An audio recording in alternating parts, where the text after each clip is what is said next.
Two world-renowned opera stars, Sibongile Khumalo and Pretty Yende, are taking part in a sold-out performance of Mozart's Requiem tonight. The Lyric Theatre at Gold Reef City in Johannesburg hosts the event, and eNCA's Matuba Mahlatjie was lucky enough to catch up with Pretty Yende and have a sit-down chat, and she has become one of world opera's rising stars. I'm super duper excited to be home for once, but more than anything to have this opportunity to come and share the stage with Sibongile Khumalo. She is one of my greatest and living legends, and coming back home singing with this amazing choir, the Gauteng Choristers, and to be amongst greatness, it is something that is always humbling but equally exciting when it is at home. It's going to be even more special for you because you'll be performing the Flower Duet, which is a special song that's the foundation, I would say, of your career. Yes. And you'll be singing that with Sibongile Khumalo. Tell us the story behind the Lakme or the Flower Duet, as people know it. All right. I don't know how, it's been quite a while since telling the story, so I hope I get it right. It is a true story, because everybody asks me about it. Is it true? Is it really true? It is absolutely a true story. Thank you. Home in 2001, we were watching TV, and there was this ad on TV, and the British Airways advert.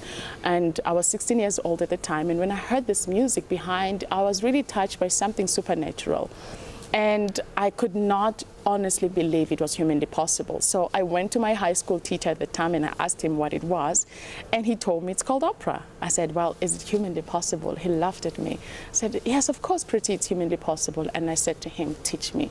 What was it about it? I think it's really just the power of the human voice. But at that time, were people already telling you that you're a great singer? Not as an opera singer, but singing in church, because that's where my journey started. Because what church did you sing? Gospel? I sang gospel, and so I was the leader. I was the youth leader of the choir. I was the soprano who was always singing high in the whole church, because my grandmother planted, this seed in me when I was 5 years old, and so I got so comfortable just being the one who leads the song or the hymn in the church. And Pretty, you are at the height of your career, and I'm sure you've seen the culture is different from Europe and here, where in Austria, for example, you have a proliferation of music schools. Like every district has a music school, and a child has an opportunity to learn an instrument of some sort. And it's not happening in South Africa. Do you think that's something that we should think about doing, and how does it make you feel being from a disadvantaged background but having done so well in your career? I feel like it's not something that we should even think about. We need music. Music is our gift as humans, and that gift has not been limited to elite. It is a gift to one soul to another. And a dream of mine is to have at least one child in each and every home to be able to have exposure to classical music, play an instrument, because it is really healing. It is soul food. And I think that as a country or as a continent, because I'm thinking much more than me, but we need to be really serious about it, because talent is there and it's crying out for help to go and spread wings like I have had the opportunity. But if it's not recognized at home, we will all just come by and be celebrated overseas and make careers overseas. And the dream is to be home and have the excellence at home and share it with our grandmothers, the ones who have seen it coming for generations. But I'm sure we've got a long way to go, because we sing. My first experience with classical music was do, re, mi, fa, sol, la, ti, do, which is tonic solfa. Yes. And I don't know if you went through the tonic solfa, and most black people who sing classical music do it with tonic solfa. How much of the big classical music, like the Requiem sang today, is being transcribed into tonic solfa? Well, that was it was an actual system that was used before, and I remember I also started singing when I learned notes. That's how I would learn songs, because in my school we never had a piano, so my teacher would teach us with a melodica, and that's how I actually started to actually know that there's something called a melodica, which is actually a small version of a piano. And I think that any chance of resources that will help you be who you need to be, they are not in vain. because if you look at that background for me, it has prepared me for an international stage. Had I taken it for granted or never actually took it into account how much it means, I wouldn't be where I am now. How I learn it now, of course, I learn it with the piano. I wish I can play like a pianist, but I can't. But, yeah, I hear you, but I'm still on this making classical music less of an elite genre. Yes. And where it was very easy to sell the Mozart Requiem because Mozart is such a famous composer, you know. But it's not easy to sell the Crucifixion by Leslie that's going to play this evening. Don't you think we should start there by familiarizing our people with classical music composers that are local, that are that write in indigenous languages? It's very, very important. Exposure is everything. And I think that one of the things that are fundamental is to actually put opera on prime time. Make people know that there's this thing called opera, because there are people who look like you who are changing the face of opera internationally. So let's put it on the media. Let's go to schools and have kids know that it's not only the pop culture that is one part of a gift as music, but it was also classical music, which actually belongs to all. And let's be a bit more practical now and talk about you having flown in just yesterday to be home and to perform and rehearse with the choir. Being in a rehearsal with 98% all-black orchestra and chorus, how does it feel like? And I'm asking you to compare it to when you're at La Scala and you are rehearsing with David Levine, who knows? Well, comparison is a thief. I think that each and every space that I have found myself in, I've always just taken it as an experience, as a unique experience. Of course, being at home and seeing people like me, not being the only one in the rehearsal room who's brown, I'm not brown, anyway, who looks unique, has been daunting at the beginning, but you get used to it. And this I have to thank my parents, because having had the experience of where we come from as a country, they would have instilled things that would have actually trapped me as a person who goes all the way to, overseas to being alone. But they cushioned me to understand that uniqueness is beautiful. And so even when you find yourself maybe being looked at differently, you don't take it that way, because why? Music is my source. And so being at home and seeing such hope is inspiring for me, because I know that we are moving not as much as we would like, not as fast as we would like to, but to see that happening is really inspiring. But we need to continue to strive for excellence. We need to really, this art is about discipline. It's about, accountability. It's about preparedness. It's about harmony. And so we need to learn that. And those are the values that also, apply to real life. And I'm hoping that as we're trying to move forward, we're going to take the fundamental, most important values to move forward as Black people in the classical music world. Speaking of excellence, what is it with I'm going back again to you being different, finding yourself in La Scala or the Met and being maybe the only Black soprano that's the lead. But what is it with Germanic, with African Black voices with Germanic opera tradition? Because you find a lot of Black Africans get more gigs in the Germanic traditional opera. Well, I'm not sure, because I'm not a vocal teacher.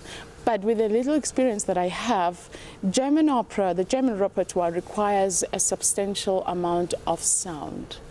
And most of our sound, we have beautiful quantity of sound that is usually not common to my other colleagues.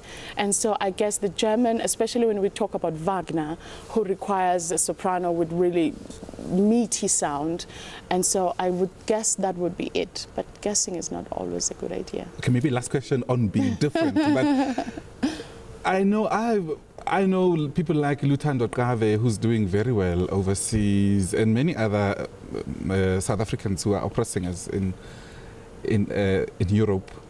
They still long and feel a bit dislocated even no matter how well they're doing. Do you have that sense of dislocation when you're abroad? I had it mostly at the beginning because, you know, when you make a dream, you have no idea of the actual details of the castle that you built, you know, yourself in your mind. You just dream of a better world. Better world doesn't come with details, and one of the things that were most difficult to adapt to was being away from everything I knew, including myself, you know, learning a new language, eating different food, finding myself in the other side of the sun. And support has been everything from my family, because they were the ones to remind me that that's the dream. That's what I said I would do. I would go to the world and I would do this and I would sing there. And then I had to remind myself too and grow into being the dream that I had dreamt. But what do you think you sacrificed for your passion for music? A lot, because it's a lot of hard work. You know, a lot of hard work. I'm constantly working more than 24 hours a night, because I'm thinking of that phrase, how do I make that sound as authentic Italian as possible, so that when I sing it, an Italian is sitting on the audience, they would say, wow, is she a Zulu girl or an Italian? You know, and it's sacrificing also maybe social life. You know, I'm not going out as I would like to, because I'm constantly balancing between the schedule and also having a whole-centeredness as a human being. And because you're very young, don't you think that will make you an older, better woman someday? No, come on, life is beautiful. I'm living my dream. It could be worse. Something's got to give. No, we true. choose our kingdom, and this is my kingdom that I've chosen, and I'm grateful. Speaking of kingdom, I'm using your keywords now to ask you follow-up questions. What does your success mean to you? What does fame mean to you? Well, I don't know what fame means to me, because it was not my intent. I never dreamed of being famous. I promise you. God knows it. I never knew what I dreamt of. All I wanted to know, how can I make somebody feel this sensation that I felt when I heard this music? That's what I wanted to share. How do you make somebody feel that? And fame came with it as a bonus. I really, really, really think that you can never work for it. It sort of just comes to you. What you work for it is how you manage it. Because as a person who lived or grew up in a small town, I had to learn how to talk well, how to be polite, how to, how to be the dream, basically. Let me bring you back a little bit to tonight. You will be performing in the Mozart Requiem. And Mozart composed this in his dying days, 1791. And look, we're still talking about Mozart. We're having a live broadcast today and talking the word Mozart. Does this to you also say something about his mortality? Because I know you also wanted to be Susanne in Marriage of Figaro for a long time. And yes. He's somebody that you channel yourself into somebody, perhaps when you're going to perform his work. Not channeling as such. I regard myself as somebody who's very fortunate to be gifted with such an incredible instrument, but also the work that has come with it. And I believe that, in a sense, I feel like an ambassador of great wealth that these composers that have left us. Channeling, I'm not sure. But what do you do? Because you sing a lot of different, you sang Verdi, Yes. you sang a lot of Rossini, those high notes, my goodness. And now you're going to do Mozart. So surely there is something that you do to say, okay, not Verdi, not Rossini, not Wagner, today Mozart. Okay. Mainly it has to do with vocal technique, how I have prepared my voice and how I continue to prepare my vocal technique. One composer to the next, of course, they've composed in different eras, and so they have their own specific colors or identities. But one thing that makes my life, that should make my life easier as a singer, is to make sure that I use the same technique. It helps that the words are different. It helps already that the composer is different. But what makes the sacred music most special for me is the fact that as a Christian, it is a place where I can actually, sing about God for real.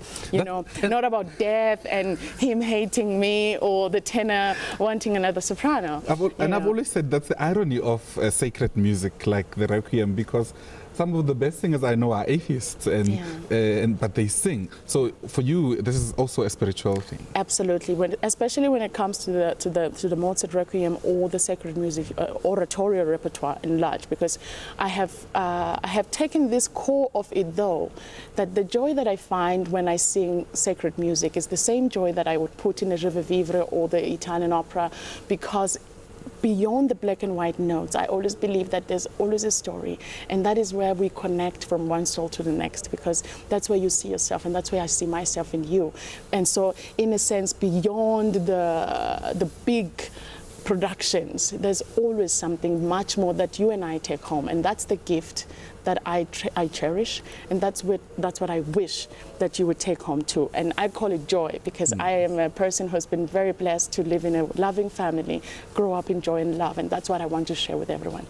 So, who feeds you all these happenings down in South Africa when you are away? Do you keep track of news or what's happening at home? Or I try to keep track. I mean, the good thing is that we're living in this time where internet is like you're button away to find out actually what happened on generations, or so the good thing about that is that you can stream a lot of things. But I'm always a phone call away from my parents and my family, and I'm always a text away from every one of my friends that are still living here in South Africa. And I'm sure you've got a following here in South Africa. People love you and people respect you because you represent the country at such a high stage of the opera music. And they would like to know if ever there will be you coming back. Are you staying there, or what's your schedule looking like for the next 5 years at least? Well, at the moment it looks like this. I love them too with all of my heart, and I respect them too. I appreciate the support that they've given me, that they continue to give me, that allows me to spread my wings even beyond where I find myself with contracts from the Metropolitan Opera House, Covent Garden and La Scala for the next coming 10 years or so, God willing. And so I look forward to be back for my next season, going back to Deutsche Oper in September. For my Lucia, and then I'm back to the Metropolitan Opera House in December for Elisir, and then I take for the first time the Metropolitan Opera House Lucia. So I'll be one of the very few Lucias who look like me, who will be performing that opera in New York. But most exciting is that my second CD will be coming out very soon, and so we can all look forward to that. I hope it's more than 7 tracks this time, because the journey I was personally disappointed, because I kept on pressing forward, but there's no other track, so it was quite short. Hashtag Pretty Journey continues and is a long way. Do you have a name for your upcoming album? I do, but everything will come in due course. Okay. Yes. Pretty, thank you so much for this wonderful opportunity. It's been a great pleasure. Thank you. Thank you very much. Sure.